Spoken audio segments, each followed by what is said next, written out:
భగవద్గీత 2వ అధ్యాయము 45వ శ్లోకము. త్రిగుణ్య విషయా వేదా నిస్త్రైగుణ్యో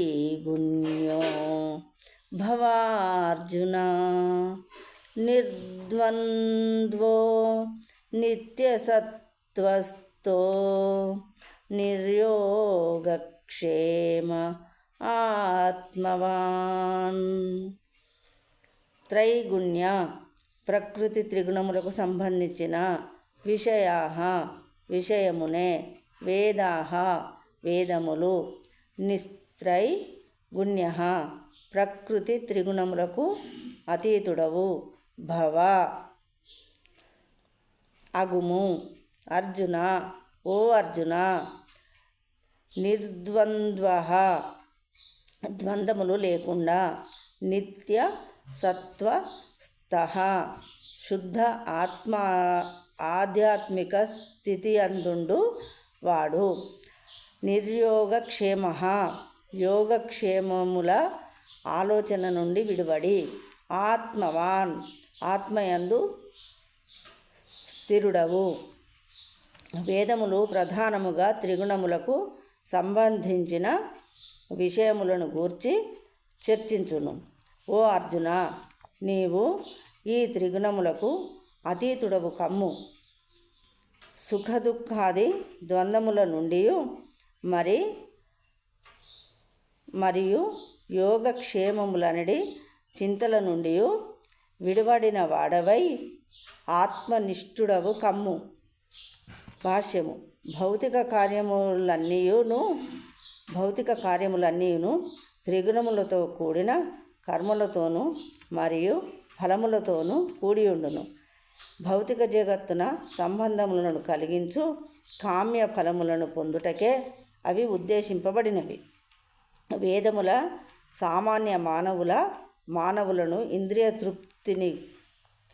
తృప్తిని కోరు స్థితి నుండి ఆధ్యాత్మిక స్థితికి క్రమముగా ఉద్ధరించుట కొరకై ఉపయోగపడు సకామ కర్మలను ఎక్కువగా ఉపదేశించును.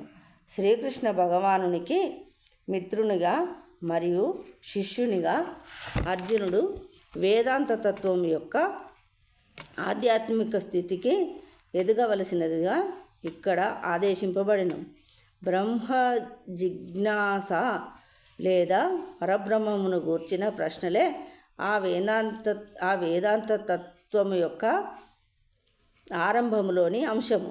భౌతిక ప్రపంచమునందరి జీవులందరూ మనుగడ కొరకై తీవ్ర సంఘర్షణములను సలుపుతుందురు.